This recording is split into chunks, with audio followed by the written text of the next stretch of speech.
Well, welcome everyone to the Y Guides workshop. My name is Gabi Duarte. I am on the global sales team at Travel Oregon.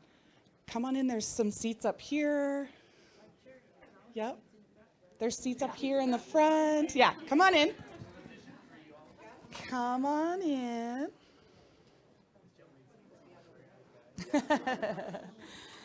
All right, welcome. I'm excited to share with you today more about our Y Guides program, which actually launched a year ago this month. Here's what we're going to do today. I'm going to start off quickly with a history of Y Guides and what the program is, and then we'll dive into our panel here and talk about ways that destinations just like yours have incorporated Y Guides and tour companies and outfitters into their destination management strategies. So first, I'd like to welcome our esteemed panel.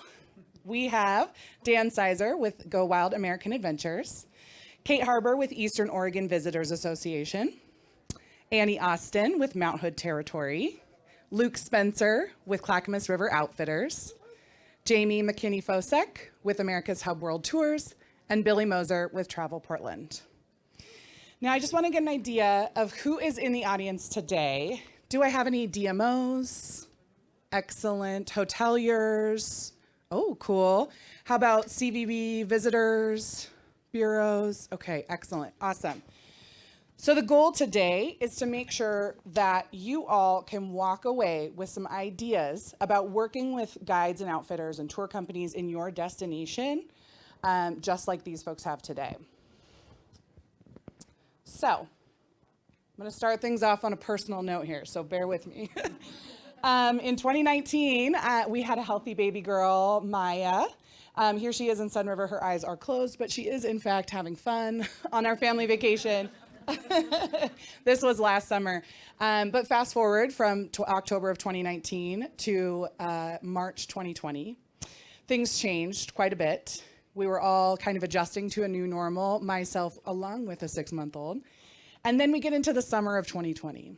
And I think I, like many of you, watched as we saw our outdoor spaces become flooded with folks visiting the outdoors, whether they were familiar with them or not. So I think we watched a lot of, I want to say, the horror stories that really came out of the summer of 2020. Unhealthy trails, trash-littered beaches, irresponsible campers and their campfires, things like that. I started to wonder if my own child was going to be able to have the same experiences in Oregon that I had growing up here. Later that summer, I was actually in Central Oregon taking my sister on a tour of the Cascade Lakes on a canoe with Wanderlust guides. It was at night. It was incredible. We wound up on the lakes in just a scene that you could never imagine doing on your own. This person knew about the flora, the fauna, the bats, the stars. We were going through the most incredible vistas, even in the dark. We were listening to beavers pat on the water when we got too close to the lodge. It was incredible, and it sort of hit me that this is one of the ways that we can help in those areas. This is how people should experience Oregon, with a local, with an expert, with knowledge, and with education. So shortly after that, I realized that Oregon had already had a built-in network of these types of responsible recreators and stewards. They're the tour companies, the guides, and the outfitters. They know their destinations, they know their trails, they know when places will be busy and what's growing in nature right now. They know the secret spots and the local history and culture. So then, Y Guides was born. The program began as a way to document what tour company product was available around the state and find channels in which to promote them as a way to help manage these destinations that we love so much. The list grew quickly to over 70 registered guides who shared information with us like seasonality, types of tours, accessibilities, and a chance to share their story. So using some of the first guides on the registry, we started to build the program and pulled together other departments throughout Travel Oregon to spread the good word of guides. And if you haven't seen it yet, one of the first things we created was our Y Guide anthem. Oregon is big, from the coast To the mountains. To the deserts.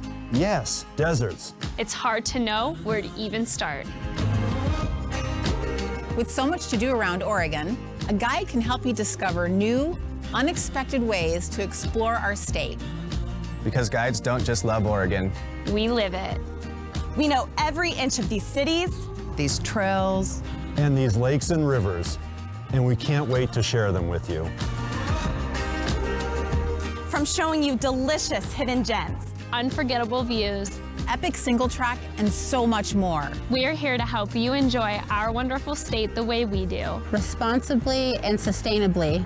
So whether it's your first time or your fifth, the next time you want to see Oregon, take a local expert. Because no one knows this wonderful state better than the guides who call it home.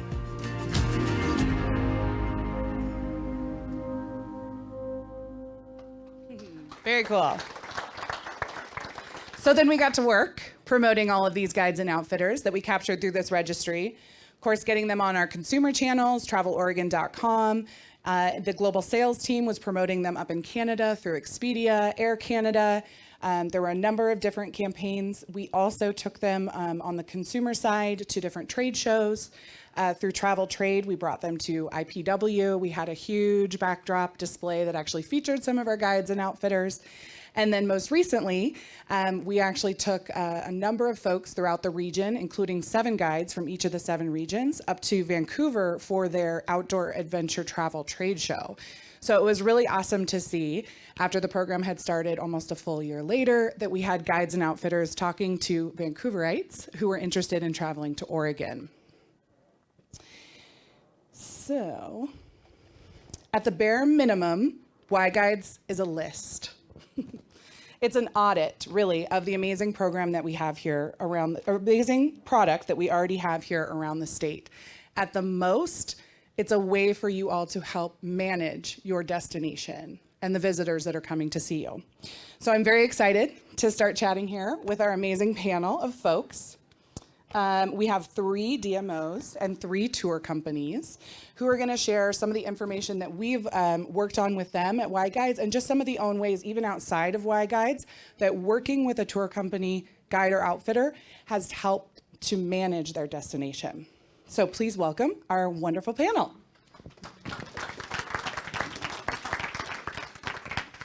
So one of the main tenets of Y Guides talks about how guides and outfitters are a great way to help manage a destination and help your visitors be sustainable while they're visiting. So does anyone want to speak to some of the ways that your area, your destination, has utilized guides and outfitters for that purpose? Who should start? Should we start with maybe Billy down at the end? Well, I think when we have the ideas, I think you should talk on that, Jamie. Okay. Well, you said DMOs, but Oh, we have both. That's what the perspective is. So we have the DMO perspective as well as the guide and outfitter perspective. But whoever's ready can jump in. why not? Yes, please. We're very shy. An audience, unless we're guiding them. You're good to go, Jamie. Joy, just start and it'll turn. I remember now. I'm sorry. Seriously, can I start? Are you ready? Yeah, I'm ready. Okay. I'm so sorry. I'm glad many of you know me well. This is really how I am. No, I would like to just say with sustainability, it is right that. It is that point that tour companies, so I'm in the urban environment, right? So we definitely call them tour companies, and they produce tour product.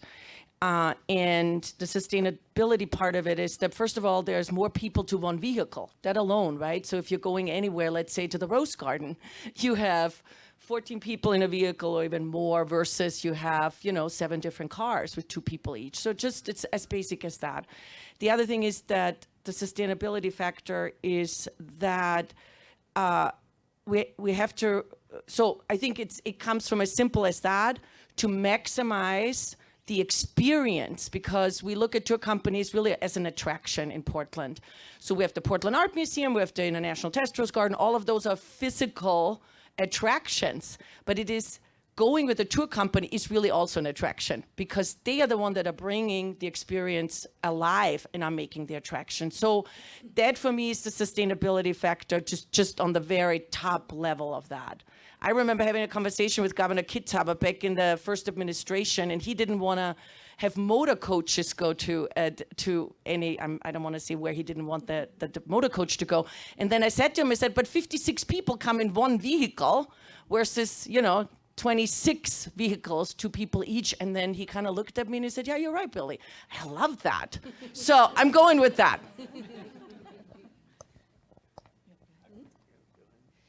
I think one of the ways that tour companies really have been helping out with sustainability is looking at the Columbia River Gorge. Any of you that have been out there over the last few years, especially after COVID hit, have seen just how many people are out there and how many cars there are. And at Hub Tours, we run 2 half-day Gorge tours every single day, except for Thanksgiving Day, Christmas Day, and New Year's Day. So when you think about the fact that we've got 13 people in a van and we are sending 4+ vans a day out there, that makes a significant difference. And especially with all of the changes that are going in out in that area this summer, with all of the permitting that's required to even get on the historic highway, if you're in a private car, I think that really makes our service that much more valuable. And one of the things that I think we also do that's important is the education piece, because it's not just talking about the history of the area and how tall Multnomah Falls is, but a lot of the people that take our tours want to go back there on their own in the future. And one of the things we can do is educate them on how to safely do that. What to take with you. Make sure somebody knows where you're going and when you're supposed to be back, even if it's just somebody at the front desk of the hotel. Don't go out there and start hiking at 6 p.m., as tempting as an evening hike may be, if you've never been out there before. Just being prepared and educated, because a lot of folks tend to think that it's like hiking in Forest Park, like a city hike. That is not what it's like hiking out in the gorge. You are out in the forest, you're out in nature, and things can go awry really easily. So yeah, I think that's another service that we provide with that. Perfect. Yeah, And let's I go to can- Eastern Oregon. Yeah, I can jump in on the rural context. So I'm with the Eastern Oregon Visitors Association, which serves the 11 counties and 2 federally recognized tribes in Eastern Oregon. So we have this massive service area that's full of public lands, and I have no illusions that I can't be everywhere at once. So I'm pretty new to working with guides, so I'm hoping to learn things today. But for me, having someone like Dan, he is like such a valuable pair of eyes and ears on the ground, because he's interacting with people who are, from outside of the area, and, a really good pipeline of information for, what their expectations are. But he's also meeting other folks on the trail who might be local or, more regional. So really just having that boots on the ground support through our guides is really valuable. Let's hear from Luke and Annie right. in Mountain Hood Territory. How's it going, you guys? So my name's Luke Spencer. My wife and I run a outfitting and guiding business out in Estacada, Oregon. We mainly focus on water recreation. So we do a lot of rentals out on the lakes out there. We do river tours for paddleboarding, kayaking, pack rafting. We do some river surfing. We do a variety of stuff. But I will say in regards to the Y Guides, what I've noticed from the folks that these Travel Oregon has brought together is, the passion behind what we're doing here. The area that we guide in, I grew up there. I learned how to paddle there.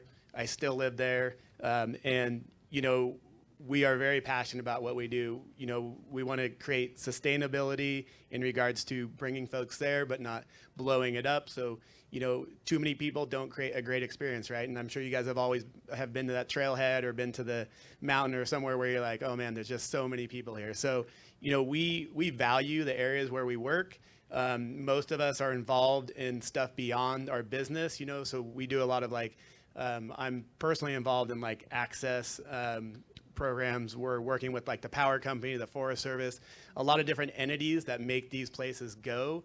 We work on the edge of the Mount Hood Forest, where we just saw major impacts from the Riverside fire. Our highway up the wild and scenic Clackamas River has been shut down since 2020. So that's a big deal. And for us, we business and just not having folks coming out. So I've been highly involved in speaking with the Forest Service, working with ODOT to try to get this back open as soon as possible. Now you can only make these things go so fast, but the reality is it takes guides like us to help push these people along, kind of be a little bit of a thorn in their side to get this stuff going. So, but beyond that, just taking care of the environment, trying to keep it clean, give folks that come out, the tourists and the people that want this experience, like how to responsibly treat these areas, right? Because this is where I recreate too, and I'm in this business because it's what I love to do. And I know there's folks that say, well, you should never go into business doing what you love to do. However, I would say I disagree with that because I love what I do. And, I think Dan can probably speak to that as well. Yeah, I guess what I'll say is, to echo Luke and Kate, is that I think for the folks that aren't guides in the room, like use your guides as resources, whether you're a hotelier or a DMO, because I think part of being a guide is connecting dots and connecting people and creating experiences. And so, like back to sustainability, part of the mission at Go Wild is to, foster enthusiasm for the outdoors, the rural community, and, have fun while doing it, but also support local communities. So a lot of what I do and what Luke does, and I think what most guides do, is work with partnerships, work with, other folks in the guiding industry or not, whether I'm working with a farm for, vegetables on our tours or our local distillery. So I think thinking of guides as resources to help plan things or answer questions is a great way to, get connected with the guides in your area. Yeah, and Dan, you've actually talked before too, if I can, sorry, keep tapping you. You had mentioned before too how you are a guide and a steward, not just for your own clients, right? Maybe folks that you see out on the trail too. Can you tell us a little bit about that? Yeah, I mean, I think all guides would say almost the same thing, I would hope. But when we're out there, I spent probably 4 days out of 7 last summer in the woods, and I'm, hoping to instill the folks I take out with great wilderness principles and leave no trace and whatnot. But I'm also interacting with just general citizenry on the trails, and I'm not a very confrontational person, but I've found ways to approach people when they've pitched their tent in a meadow or they're having a fire during a fire ban. And so I think that's another great thing that guides do that oftentimes goes unnoticed. Perfect. And then getting back to Luke and Annie, I have to crack up because when we were originally planning for this, there was something that I highlighted as the Walmart kayak example from Luke. Can you tell us a little bit about that? And Annie, I think you can follow up with some of that safety messaging. Yeah, so, I think, in the paddling industry and kayaking, paddleboarding, what we've seen, I've been in the industry for 20 years. I've done sales. I've worked at a retail shop. We now own our own business. And when I first started doing this, you couldn't buy a kayak, like a wreck kayak, for less than like $500. So all those purchases went through like specialty retail stores. I can think of that example at the store I used to work at, and all these, there was about 3 stores in the Portland area, and all those sales went through there. But as the market grew and large corporations came onto the market and they could start building kayaks in a way that was less expensive, they were able to offer them at like Costco and Fred Meyer's and Walmart and all these places. So, like what we see down at our rental site in Milo McIver State Park is we see families come in with like 4 and 5 kayaks they bought for like $200.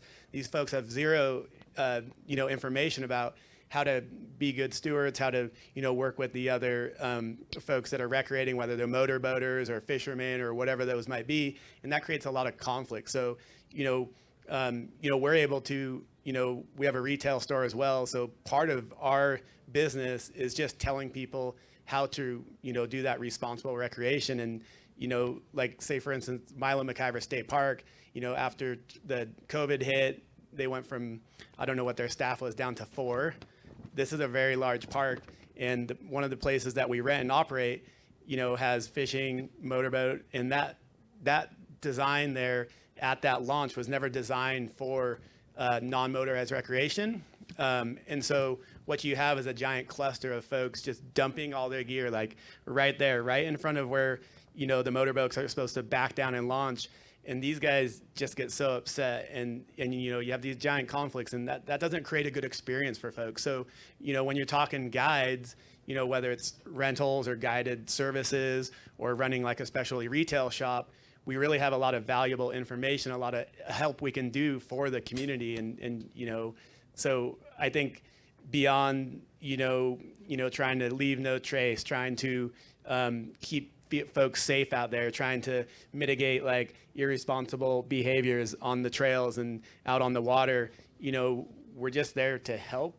We are passionate about what we do, and we love doing it. So, and what I've seen with the Y Guides program is the folks that I've met, down at the trade show in Vancouver and some of the other trade shows we go to. And what I've noticed is at these trade shows, you have guides that really are interested in being a better business. And I think that's why we're here, and to network and have a better business. And so, it's like a testament to the program that these guys have started. And so I would encourage folks out there, if they're, having those struggles, to look to their guides, those guides that do a great job, and bring them together and, look at a program like this. So, I work with Mount Hood Territory a lot, Annie here, and she can probably speak to some of this as well.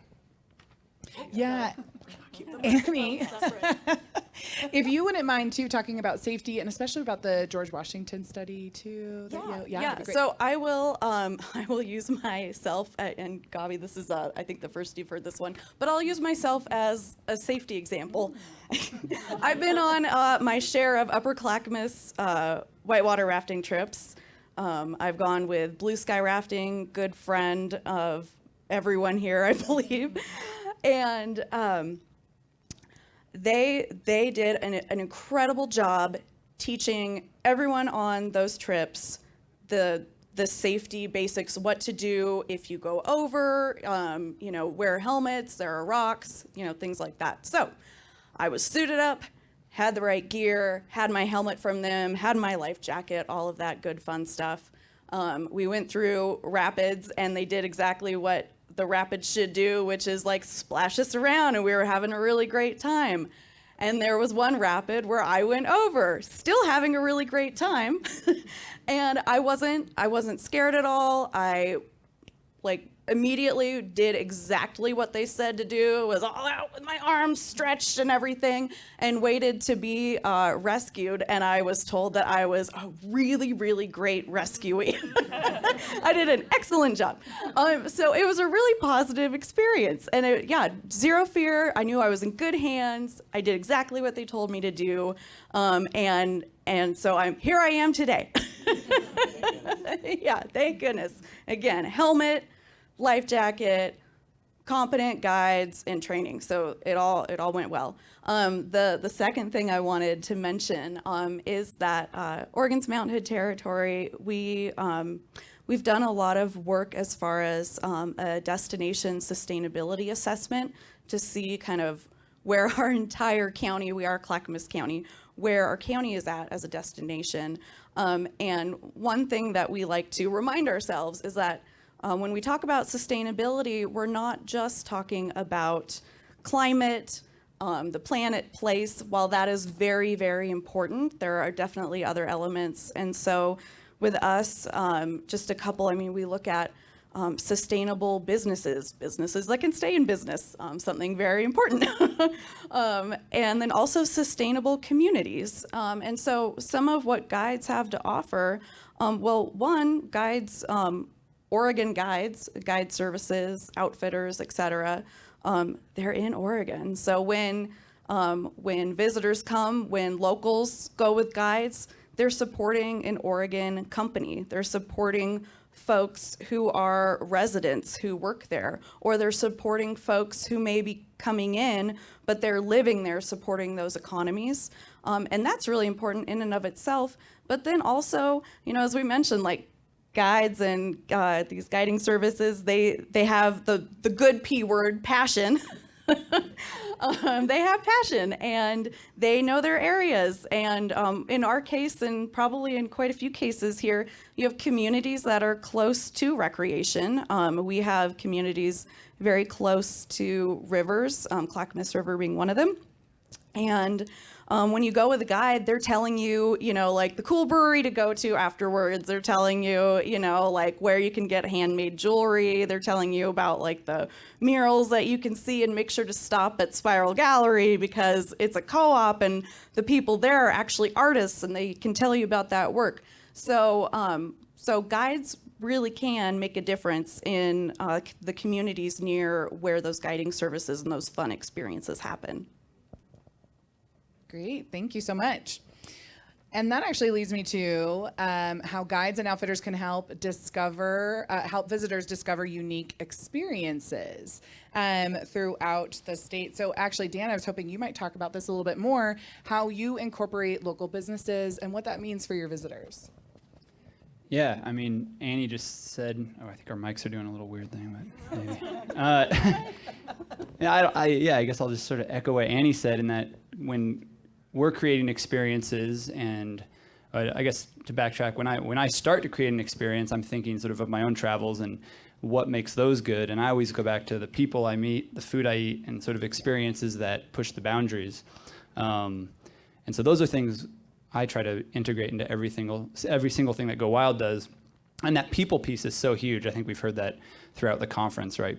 Like good people make great destinations. And so yeah, we've partnered with all sorts of folks in our community, from hotels where our guests stay, to like I was saying, like our beer, our wine, our cocktails, the food we source, and then especially running multi-day tours, every single person that comes to, say, Baker County, they're also coming to Eastern Oregon, and they're staying somewhere. And so, yeah, I'm getting a little sidetracked. No, that's okay. What was the question? And just talking a little bit about those visitors that have that experience, they're going home and they're thinking about the cocktail you crafted with Glacier 45 vodka. They're thinking about the chocolates you brought out by the campfire. They're remembering not just your experience, but their entire Eastern Oregon experience that they're having. Yeah. That's right. That's exactly what he was going to say. And I would say anecdotally, like we have so many clients that come back to Eastern Oregon having never been there before taking a trip with us, and they might even use a different guide, and I encourage that. They might go use someone up at Wallowa Lake, but it is pretty cool to see. And 4 years ago when I had my first, I started this 4.5 years ago, and when I first had someone come to do a Go Wild trip to Eastern Oregon, and I realized they were like staying in a hotel and like eating out, I was like, oh, that was so cool. So it's a cool feeling too, but sorry. Yeah. So, I would say for us, the number one question we get after someone comes and either rents or goes on a guided experience is, where can I go eat and where can I go drink? I have one more thing to add. Please. So this is kind of a different spin on that question, but before this, I spoke with Calamity Butte Guide Services based out of Burns in Harney County, and I don't know if many of you have been to Harney County, but it's still, an emerging destination. It's a really complex place in terms of its land use and just all of that. And so, this guy, Jeff, started his business, to do plein air art tours and like geology tours. And the number one thing people ask him is tell us about the Malheur National Wildlife Refuge occupation. And he doesn't know, everyone asks him. And so he sees it as like his number one duty to tell that story, and just generally the story of our land use and, the evolving story of the West, like really well. He takes that as a huge responsibility. And I think it's really great that our guides are creating a venue for that conversation to happen. And that is an excellent segue. Kate, you read my mind. I'd love to hear from Travel Portland because they've had a similar experience lately as well. Yeah, it's really perfect because what I wanted to add with a little different spin is that the value is in having locals tell the local story. So clearly we all know what went around the world, how Portland went around the world in the summer of 2020, really truly around the world. All of you saw it. And we had clients from all around the world and my friends and family telling me and everybody getting calls, right? The city's on fire. So I think just having, having the local story told by locals. And we know it's a fine line. We hear from our tour companies that it's very difficult for them to tell that story driving through the federal courthouse and show that what people saw on TV for so many months every single day. I know it's very difficult because it is political. And if you say, if I don't want to speak for the tour companies, but somebody's going to perceive it wrong because it was so difficult. But I think from a DMO perspective, hearing the local story from a local person, meaning the Oregon story from an Oregonian, and that is, we've always told the story about Lewis and Clark and the Oregon Trail. Thank goodness we have expanded that to go way before that and to include that. And now I have asked our tour companies locally to include the current history, even just driving through where this was, what took place, and just even showing the location to show how actually this was truly just a few blocks. It is very difficult to talk about. We have to realize that. But I also think I think all communities, I'm not saying all communities, but many communities have very controversial things happen, and the stories travel now very quickly. And many of us are dependent and are happy to have so many visitors in our cities. So we have to also be prepared for that. We as the DMOs have to be prepared. And the relationship with our tour companies, with our guides, all of them, it's so important that we are in touch and hear what's going on, what are people asking, and also to have the communication with them on, we can't just disregard downtown Portland. We understand that you don't want to do a tour product there right now. There isn't enough visitors there and so on, but let's not forget about it for the future. And this is now part of our history, and it's part of our destination reputation. So when we have a local person talk about local issues, then we can start talking about maybe how we move forward, do it in a better way, and repair some of our reputation, which is not good because it is also pretty much misunderstood as well, right? We all know that because we know Portland well. We're so excited you're all coming next year. But I think there's a big part in that is, obviously you can hear my emotion, my voice as well, but I think that's part of what we all can do being local. And of course, our tour companies have a role to play when they are ready to play the role. We are not putting it on anybody. But that's that other spin on the unique story there. So thanks for letting me say that. Go ahead, Amy. Yeah, thank you, Billy. I have some of the fun, fluffy observations, but again, pulling from experience, since I wear a strong public relations hat, and from that background, I need to do everything so I can talk about it like I really know it, because I do. But one thing that I've found going with guides, especially those outdoor kind of trips, is that I think I can legit call myself a birder. I've learned how to identify different birds. I see them without help. It kind of feels like, like what we're seeing here is what, I saw before, like going on enough guided trips and learning. But then only slightly exaggerated is like now what I can see when I go on guided trips. I can spot all the little critters. So that's kind of an obvious one, but for a person, who doesn't know those things, and that's not their, backyard every day, it's really exciting. And then of course there are, the different vistas and trails that a guide might know that that your average person isn't going to know. There's no like Google search to try and get there. I've tried those things before and they typically don't work. So getting that inside perspective, again, it's going with the local who knows the swimming holes and the spots that are, just real, they're gold nuggets, and you have to earn them by going with a guide and getting that information from someone who really is an expert. And then I also have to point out that guides put together some really fun, like crazy trips, like things that I just wouldn't think of. If I was traveling into Oregon and I saw, river surfing, I'd be like, wait, what? You can do that? Like, I'm certainly not going to try that on my own. I'm going to need to go with a guide for sure. So that's something that's awesome too. Yeah, that was actually a thought I had when walking on my greenway the other day. I thought about what Luke had said about look up and look around. A guide reminds you to look up and look around. And he even promised to tell me about his morel honey hole in Estacada. I didn't even want to mention mushrooms or fishing because people get really...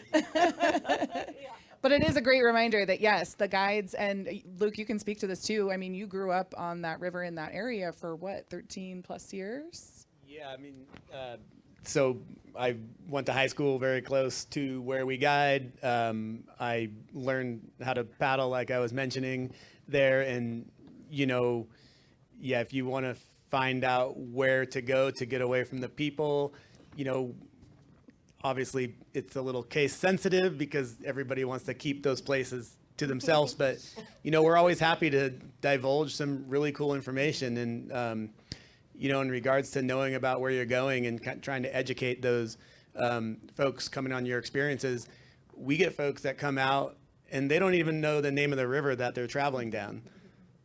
And they're like, so, it's helpful to take a guide and to kind of get some of that knowledge from those folks. Yeah, absolutely. Thank you. Well, let's dive into some examples of great work. You all are up here because you've done some fabulous work together between guides and your regions. So I'm hoping you all might be able to touch on that just a little bit. In Eastern Oregon, I know you all have done a really great job with partnerships. Do you want to dive into that a little bit further? Yeah, I'll do it. Well, you can start. Well, one thing I was just thinking as Luke was talking was I hope we've all done a good job of convincing you that guides are cool and to use guides, right? But I think there's also like a financial benefit, and there's like all these other benefits that go along with partnering with a guide, which I think is necessary for it to work. It's a win-win partnership. And so I think personally, before I get to the DMO, RDMO thing, we work with so many different businesses who give us or give our clients a percentage. We give them a percentage off a tour, and it's sort of this feedback thing, and we all end up winning at the end of the day because there's more people coming and it's value added on either side, whether it's the the hotelier side or the guided side or whatnot. So I think that's an important thing to remember if you're haven't partnered with guides before, and there's all these different ways to incentivize that and make money off it and benefit. But with you want to. Yeah, and I would just go back to, EOVA is a really small team, and so we think of Dan as an extension of our team when we need to go to trade shows or things like that. And also, going back to Harney County, where, there aren't as many visitor services, that guide is really sort of like the canary in the coal mine for services you don't have. And so for me as a DMO, it's been so helpful to just kind of have that funnel of information. Like we need, fuel and water caches at these places and shuttles. And so if you don't have as many services, guides can sort of be that tip off to what you might need. In that same vein, I'd love to throw it back to the Portland region if I could. Billy, I was really impressed when I heard about the pulse check that you had with your tour companies. Can you tell us a little bit about that? Yeah, I think it is just maybe 3 weeks ago, we asked our tour companies to just take a little bit of time to talk to us so that we could hear what is it that they need before, we need to know what you need on the ground. They're on the ground every day with visitors all over the city, all over the region, maybe all over the state, right? And so what is it that you need from us? And you know what my number one takeaway was? Bathrooms. Bathrooms in downtown. I loved it when the director said the sewer system. And so I've been on it, man, four conversations about bathrooms in downtown Portland. But you know, I am dead serious about this. If we didn't do the pulse check, I wouldn't have known that. I wouldn't have had 4 conversations knowing that this is a major barrier to bringing business downtown, where really most of our hotels are, right? So I think the pulse check was to hear what tour companies need and also to hear what they are hearing in order for us to prepare for that. So it is this two-way street that we're all talking about. You have to have good relationships with everybody. In our tour companies are our attractions. You know, they are the ones that are providing the experience that makes it special for our leisure visitors. I think that's another thing we need to remember. A leisure visitor, which most of you probably have mostly leisure visitors, but a leisure visitor needs something to do, right? Where a business traveler, they come to town because they have business there. That's the travel motivator. Where a leisure visitor needs something to do. And the tour companies, the referral to the tour companies, to these experiences is what we DMOs do. And this is a little bit what you talked about, Amy, right? Sustainable businesses. So I want to just say that too, that what I learned in that pulse check as well, the second takeaway was that we want to connect the tour companies and attractions and others, of course, to the clients. So before the pandemic, we were able to do a lot of that, right? We had grant programs and take image to trade shows, and we can't do any of that. But we can still make a lot of referrals and introductions and so on. And so we work a lot, of course, in the city with the OTAs, the online travel agencies, and third-party sellers. So it's also super important for us to hear from our tour companies when one third-party seller, and I understand that you might not want to say it with other tour companies on the phone, but I, as the DMO, need to know which third-party seller will put too much pressure on you for too much commission. You need to be a sustainable business. I am here to serve you. If one company is asking too much of you, then I need to do that, or I'm going to continue to refer you to businesses that you don't want to do business with. Our job is to drive travel demand. DMO's job is to drive travel demand. And I'm not saying everybody, but ours is. I must know how to do that in a way that you can do good business. And if I don't know that, then I'm doing bad business and you don't want to work with me anymore, which is not what we want. We all want to work together.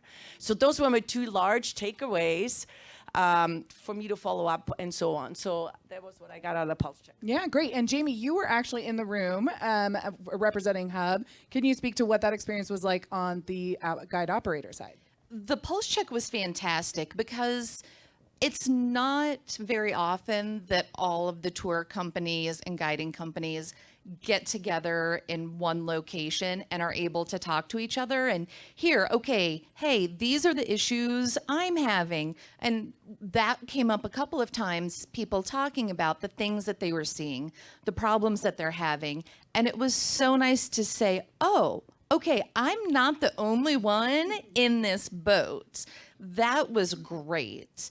And when the person brought up the issue with the bathrooms in downtown Portland, I was so thankful for that because I have run into that issue myself when I have been in downtown Portland. And we used to have the travel center, the visitor center downtown, and that had public bathrooms that you could go use, and that is closed now, and those bathrooms are gone. So I don't know that there is a public bathroom in downtown at all. So I am going to keep harping on Billy about that.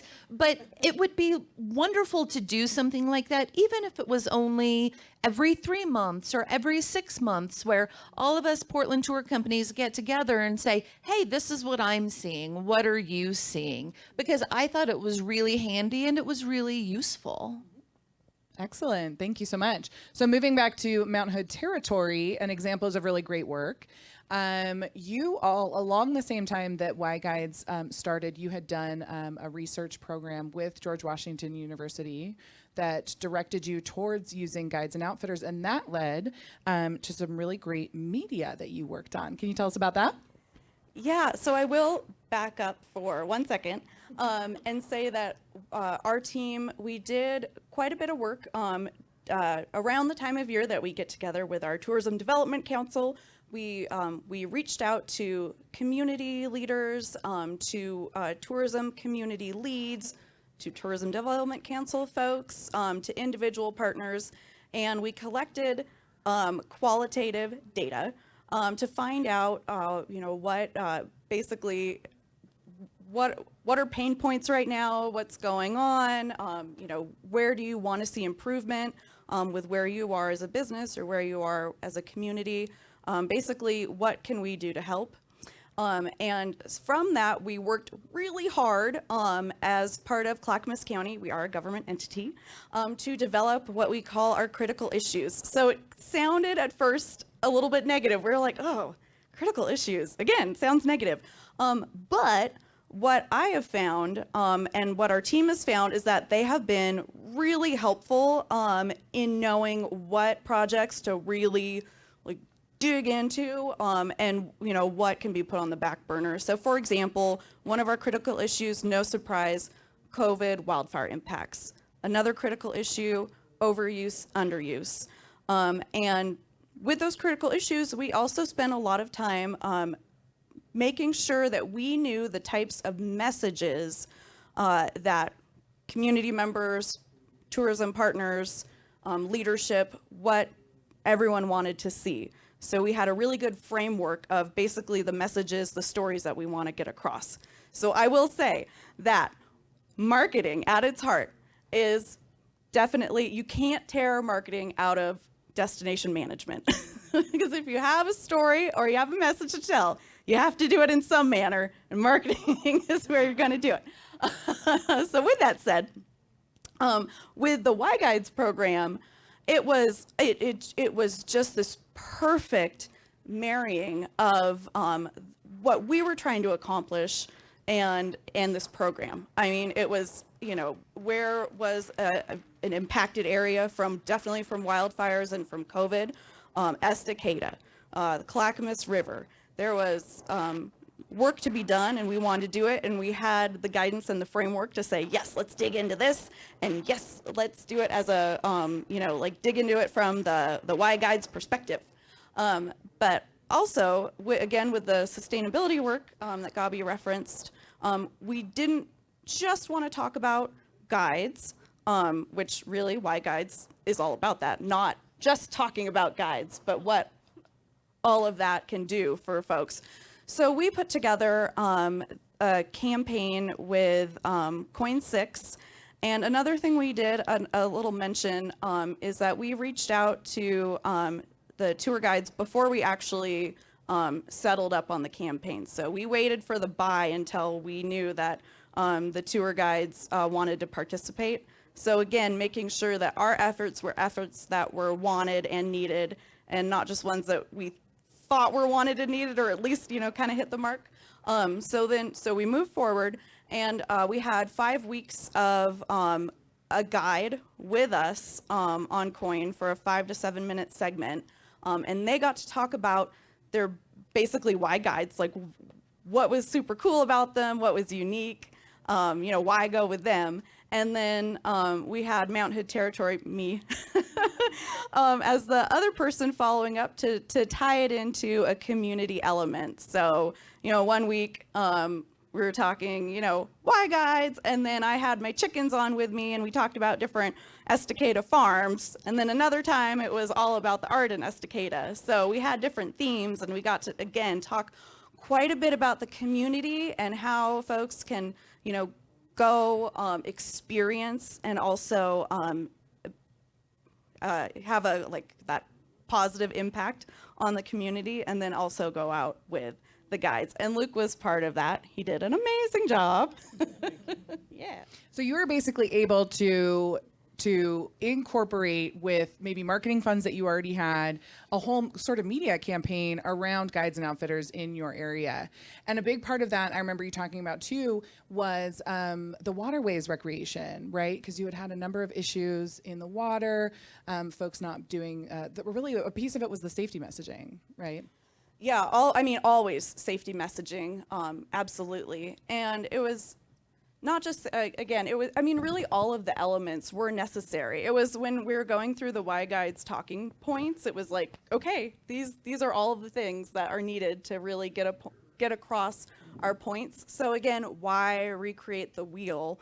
Why not, spread the message? So on our guides page, we have a lot that directs back to Travel Oregon content. Again, use the content, the toolkits. When the toolkits come out, it's so easy to tap into that, and again, make it your own. with the storytelling being that angle that's different. And that's another just something that we've found, especially in this day and age where it's not for us just getting folks to the area. It really is, again, the very specific and sometimes nuanced messages that we want to get across. And that can't always, well, really very often cannot be told with, you know, a page like traditional print ad. There aren't always times where we're going to be able to direct someone to our website with a lot more in-depth content. So when I'm looking for advertising opportunities, if it's print-based, because print is not dead, a media mix is always good. But I always ask if there are, yes. I always ask if there are advertorial opportunities, because some outlets do a great job of like listing those out, but some offer them and it's just not mentioned. It's just perhaps the same cost as their typical like print ad, like a typical ad. So I always look for that, and we've done a lot of advertorial lately to make sure that we get those messages in. So that'll continue, and there will be Y Guides components in there as well. Excellent. Thank you so much. I do want to allow some time for questions, but really quick to the panel. Knowing what the goal is here, ultimately, we want you all to walk away with some nuggets that you can take back to your destination and implement. Because again, Y Guides at its bare minimum is a list. At its most is what you all can do with it. What short words of wisdom that you might offer to folks that are interested in implementing similar tactics in their own destination? Call me or email me. We can talk about it. That's one of the great things about these conferences is networking, but also hearing from folks. And if there is something that we can hear more about, give a chat. I am always open to new locations, new destinations, anything offbeat, quirky, a little different, whether you are an attraction or a hotel. I'm sure our emails are out there somewhere. Well, I'm here. I'm Jamie with Hub Tours. You can hunt me down. Come find me. Because I definitely am open to partnering with new places and locations. So I'm here. Come see me. Yeah, I would say, it's all about the relationship and know what the offerings are in your area. And that's really not that difficult to find out. And then make sure that you connect it also, obviously, to clients, as I said, but also to your hotel community, your front desks. We have a workforce issue, as we know. There's no more concierges. So they are looking for easy ways to help our visitors, right? So try to make those connection points easy, and that means that you have to know what's going on the ground. So I would recommend that for all of us. Yeah, and I would probably just say that bringing your guides together in your destination will make for a better destination. So.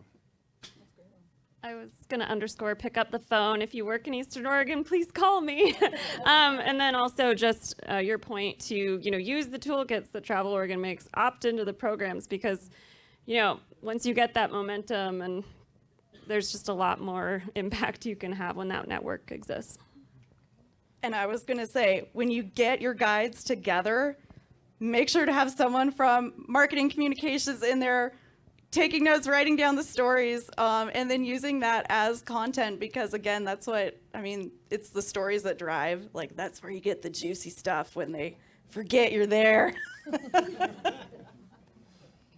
Yeah, I guess I would just add that, all right, yeah, just find that nugget of meaning when you know what offerings are available, and then find the, attraction or tour guide that will work well with that and be collaborative. Perfect. Thank you. Questions from the audience? Kieran, let's start back there. Yeah, so we all know guides are an awesome resource. Thank you for your work with Y Guides. And it seems like it's being known well that it's a reciprocal relationship. So like they're a great resource. Nobody spends more time with a guest in destination than a guide does when they book a tour. Like, it doesn't matter any other point of contact, hotel, restaurant, nothing. It's the most contact that we can get. But I'm wondering what you're doing for things that we run into as a tour operator, like guide retention, like educational components, because I can tell you from having been in this industry long enough as a guide myself that it's really hard in the season destination when they can't meet you season to season.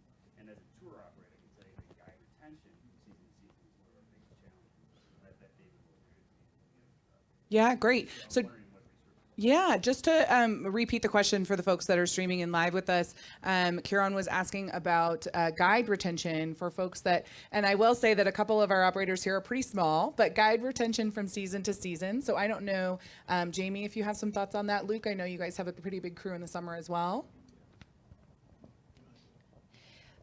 Our tours run year round. And so, you know, obviously it slows down in the winter time, but just being able to have that work for them that is year round and not just seasonal, I think is really important, and offering those tours and those products that are able to be run year round and having a variety of things, having those indoor tours that people may be more interested in the wintertime when they're in Portland and it's cold and it's rainy and they don't necessarily want to be outside.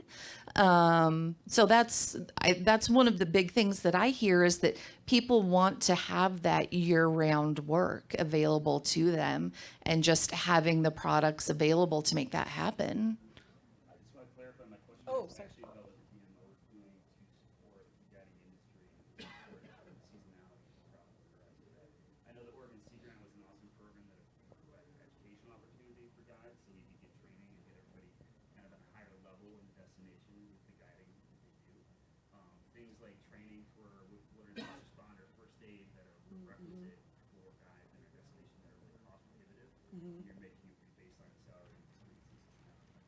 So what is the DMO, I guess, doing, or what challenges do you think that the DMO can be in that realm, or maybe our DMOs as well? Yeah, great question. Does anyone have any thoughts? Well, Yeah, I guess I'll really quickly, just because, and to repeat the question a little bit, but wondering more about what the DMOs and sort of, you're saying more of the destinations are doing to help with that process, because it can be challenging. And I think from our perspective, and with Y Guides being in its first year, one of the big things that we're doing is listening. And that's a huge, is just really trying to understand what the needs are for the guides and outfitters, and really where our lane lies within that. At least that's our perspective from Travel Oregon. Any other thoughts? Yeah, I mean, I was just going to say kind of the same thing, is like being able to communicate with us to find out what our needs are, and then being able to kind of implement that for the future, because it is kind of a newer program. And so, you know, I think Travel Oregon and Mount Hood Territory are doing a good job just kind of absorbing our needs, and then we're hoping in the future that they can create new parts of the program that will address some of those needs. Perfect. Yes, Yeah. over here. Hey, I'm from Joseph at the base of the Wallowa Mountains, and there's a big conversation that's been going on with guides and outfitters in our area about unfair compensation. So I'm really curious to know how that affects you as a business person, but also what Y Guides is doing to ensure fair compensation for guides. So you're speaking about guides specifically that are working for different companies throughout the season? In Idaho, there's a lawsuit for overtime, etc. Yeah, just like whether it's recreating or hunting, fishing, which is huge in our region, if you break down like hourly wage that these people are getting for extended trips, it ends up being like $3 an hour, and it's not a living wage at all, and it's starting to gain steam as a conversation. So I was just curious if that was something anyone was advocating for in their work, or if Y Guides was. Yeah, so just really quick again to reiterate, the conversation was around compensation for guides. And just to clarify, the Y Guides program really started as a way to uplift guides and outfitters to the use of guides and outfitters. So there has not necessarily been a huge dive into more of these behind the scenes questions that y'all are asking about. They're fabulous questions. They're definitely things that need to be addressed, and they're a reason why the program exists. But I will ask our panel, and maybe Dan, you're kind of closer to the action here, if you all have any thoughts about this specifically. Yeah, I mean, I'm maybe not the best person to answer this, because I'm so small. It's like sometimes it's just me out there and one other guide, and I, you know, because I'm so small, I have the luxury of trying to treat that one guide I hire as good as possible. So I'd like to think I'm not part of this problem, but I think I understand that it definitely is a problem, and maybe then goes back to Kieran's thing about guide retention and I don't have a solution right off the top of my head, right? And tougher for those small businesses, which that's another thing we're finding out with Y Guides, is that many of the guide and outfitter businesses throughout Oregon are 1, 2 people, 3 people maybe. So really small businesses that are trying to put those things together. Yeah, if I could speak to that a little bit, I think bringing the guides together so that we can have a conversation about what that looks like is really important. For our business, I can say, what I want to be able to compensate people for and what the reality is what I can actually compensate are 2 different things. I can tell you as an owner of a small business myself, I am probably undercompensating myself a lot of the time. And so I think sometimes, we just try to look to, how can we provide a wage that can supplement someone to live in this world, right? And that's hard for a small business to do. I really don't think it's a question that, we have a great answer for. I think it's a great start to the conversation about how we can create better wages. But I think that a lot of people like myself get into this industry because of our passion. And although we all want to be compensated and make enough money to live, sometimes we set aside our lifestyle so that we can live this passionate life and bring this to the people that come on our tours and do our rentals and walk into our retail store. So that's a really great and tough question to answer. And I'd love to, be able to talk more to folks about, how we can create a better living for our guides and our employees. But, I guess that's what I have to say about that. Yeah. Oh, and I would just add,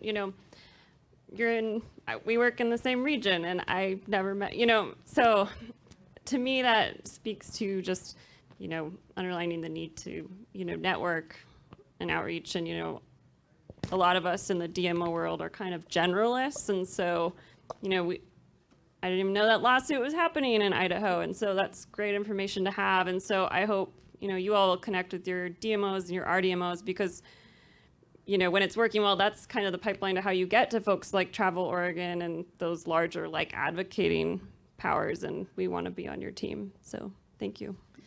And this is definitely not just an issue in Oregon or Idaho. This is something that's an issue nationwide. I have a lot of girlfriends who travel the country doing multi-day, week-long tours, and they are compensated $200 for airfare, but they're paying $700 for their airfare. And, they're working 18-hour days and making $120 a day. So I think it's absolutely a conversation that needs to be had because as more and more of my friends are talking about it, because let's be real, this has been going on for years. This is not something new, but I feel like it's something that people have just recently started really talking about, and it's been just swept under the rug for years. And I think it is an important conversation that needs to be had, and everybody needs to be more open about it because it is a huge issue. And I would just say too, this is not a hat I typically take, but from a more of a public affairs hat, my husband did a lot of lobbying. So, again, your local representatives, state representatives, it can be impactful when you reach out and make that conversation known and be an advocate from that more political level. So definitely that's something that I'd mention, and it's something that I think we in the industry from the DMO side can help in offering information of who those folks are. If you need help with that, we can get that information to you. And then I also wanted to mention to Kieran's question earlier that at least from our point of view as a destination, from the development side, we and this is again Clackamas County. so not everywhere, but we are working on a couple different line items for projects and what kinds of projects to work on and focus on. So definitely, again, going to that, like, what do you need? Yeah, I think just information about what you need. The more we know, the more we can figure out what we can do to help. Great. I want to grab some more questions. Yes, please.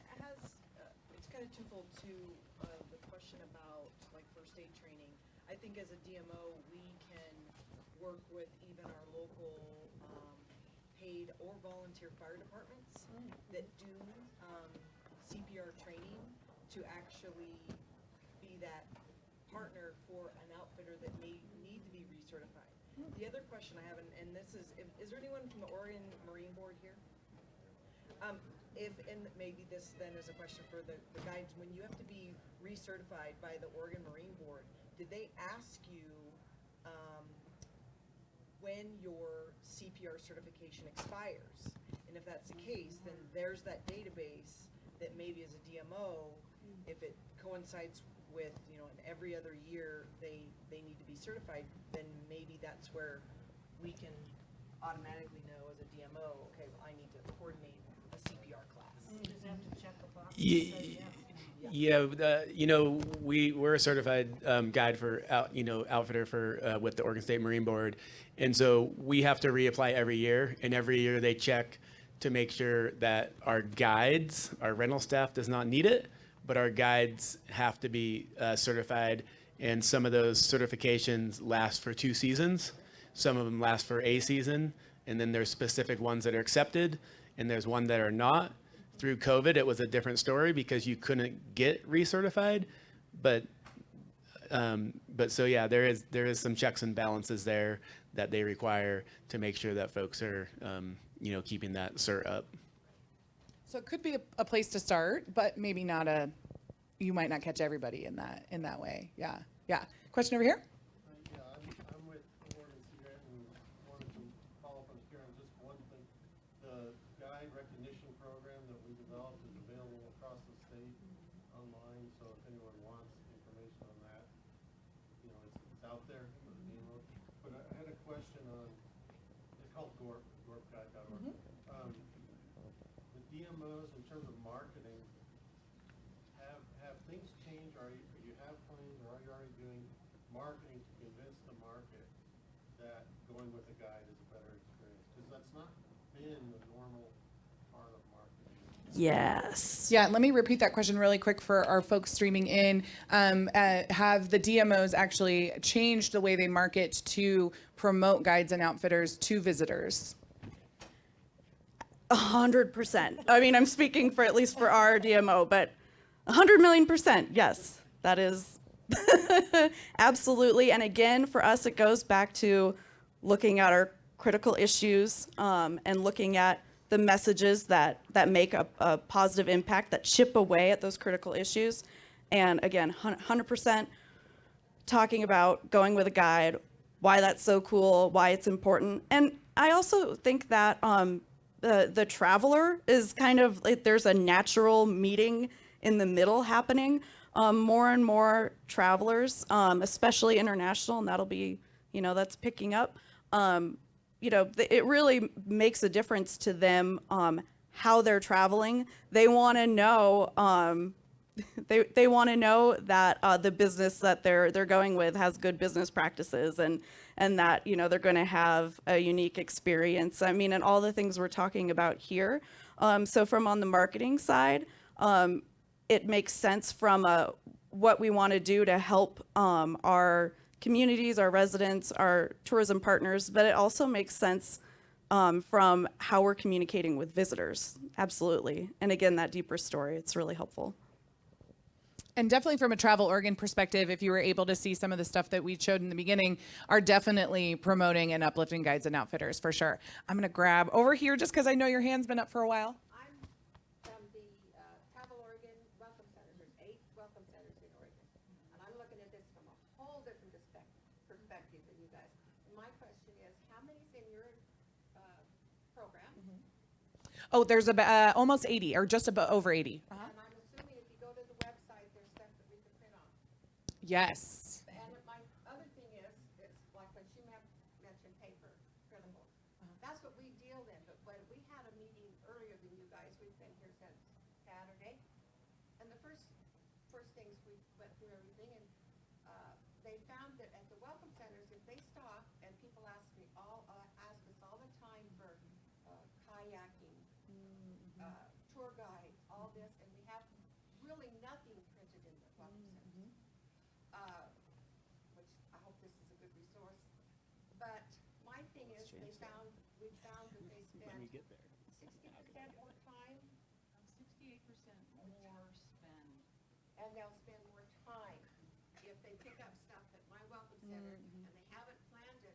And even if, and I don't know how far, if most of the guides, I know they're wanting it and they may not call ahead of time, but they may take it and decide to stay longer or when they come back. And I don't know how many of your members would be like a day thing that they could call that day and make a trip for tomorrow. We talked about that type of thing. But that's what we see, and I see so many people wanting to get out, the camping, all of that. And this, to me, is such a resource that I hope that you can really work with Travel Oregon on their website.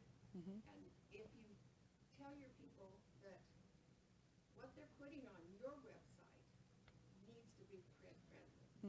I don't know how many people come in and say, well, I tried to look it up on the internet, but I couldn't print it off because whatever. And if you're using your phone or you're on the road, it's even worse.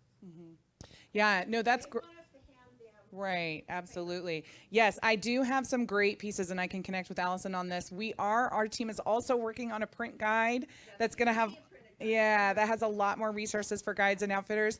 Another piece of the program that I will say is one thing that we're trying to do is get people to plan those stuff ahead of time. We know that that's something that our guides and outfitters really desire right now. The phone calls that they get, absolutely, totally, yep, yeah. Yes. Absolutely, and we want to cover those folks as well. Yeah. Send them to Estacada. Send them to Clackamas River Outfitters. He'll We take will them. take you the day of. All right, let's wrap up with one more question. It's not a question. I'm Jim. I'm with Clackamas County Tourism, Oregon's my new territory. My wife Annie is on the marketing side, and after like marketing, but what can DMOs do for guides? It's like it sounds like there's a need for people in the dev team now. All of a sudden. Yeah. Talking and Luke, talking to you, and I think Gabi, right? As the Y Guides program rolls out, and we have more interaction. Like some possible CPR training or something. I've noted all this and sort of put this on the list of things we can possibly offer. Some things like certain times of the year, the water level goes down, and you can't raft, you can't do this, but maybe it's helping develop new products to do things in addition to marketing off weekends, off peak. And then you'll need Vacation days. the marketing folks to spread the word.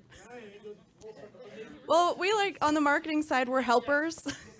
We like to identify what we can do to help and then use messaging to get that help. And I'm glad, Jim, to hear that you're writing this stuff down, because this is ultimately what we want. Travel Oregon, we try to innovate as much as possible and share as much as we can. We just can't do it all in all of the places. So we do look to you all that are sitting in the audience to find ways to go back into your own communities and your own destination and say, what can I do? Do I know the guides in my area? Do I have them in my guidebook? Do I need a separate page on my website for their experiences? These are the kinds of things that we're hoping that you will go back and the discussions that you will have in your destination to help grow this. It doesn't have to be called Y Guides. It doesn't have to be Travel Oregon stamped and approved.